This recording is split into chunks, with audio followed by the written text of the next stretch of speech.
The hardest part about asking for a raise is taking the emotion out of it.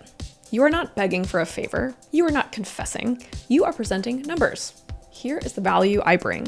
Here is what the market pays for it, and here is the salary I'd like to discuss. Then stop talking. Silence works wonders.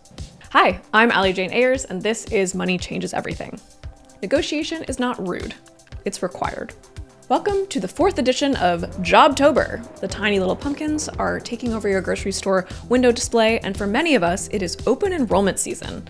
In this 5-part series, we'll explore how to make your job work for you and how to improve your life at work. Well, at least the financial part of it.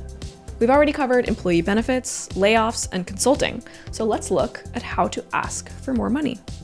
Key takeaways. A small gap in compensation at the start of your career grows into large sums over time.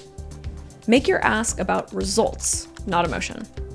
Preparation, timing, and context make the difference between success and failure. When I graduated from college, the country was still reeling from the 2008 financial crisis.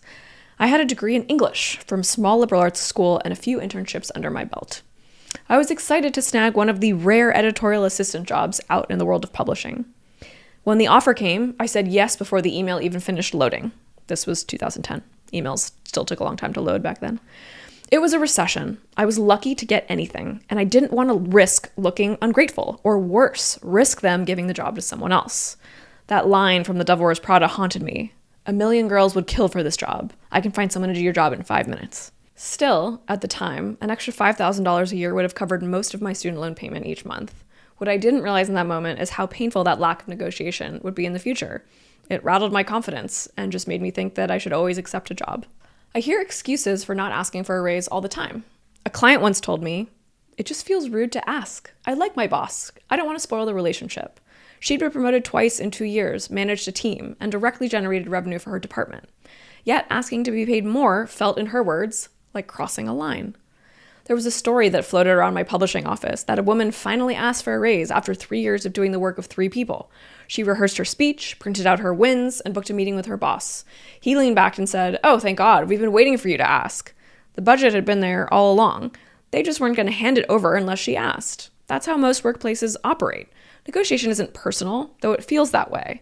It's not about whether your boss likes you. It's about whether you've made a business case. The comps matter too, but not all comps are created equal. That salary you saw on Glassdoor might be inflated by a higher cost of living city, or a role that demands 60-hour work weeks in an office, not a flexible remote setup. You have to decide how much the lifestyle differences are worth to you. Comps are a good guideline. And then there's timing. Annual reviews, new responsibilities, or big wins are obvious openings for a raise discussion. But sometimes the best time is off-cycle. When your boss isn't benchmarking you against everyone else or competing for the same budget, you want to catch them in a moment where they can actually listen. The hardest part about asking for a raise is taking the emotion out of it. You're not begging for a favor. You are not confessing. You are presenting numbers. Here is the value I bring. Here's what the market pays for it, and here is the salary I'd like to discuss. Then stop talking. Silence works wonders. Not everyone gets this right the first time. I heard an anecdote once about someone who walked into their boss's office and delivered an ultimatum: more money immediately or they were quitting. They were just fed up and exasperated after a difficult day. They didn't have any sense of timing. It was just an empty threat. Unfortunately, their role was deemed inessential and they were let go that week. That wasn't negotiation. It was an emotional explosion. Those can be dangerous. The same rules apply when you're evaluating a new job offer. Salary is one part of your compensation. Don't get me wrong, it's the big one, but there's also vacation, a signing bonus, professional development funds, flexibility, maybe some equity. All those carry weight.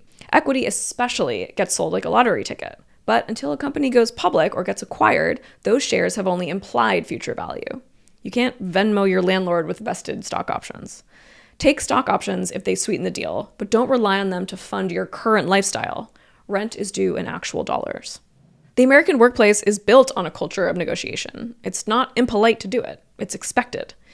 I didn't understand that when I started out, and it cost me years of compounding opportunities. Negotiation is about making sure your pay keeps pace with your contribution, and making sure the life you want isn't slipping quietly out of reach, while other, more assertive colleagues suck up the department budget. Here's my parting shot. It never hurts to ask.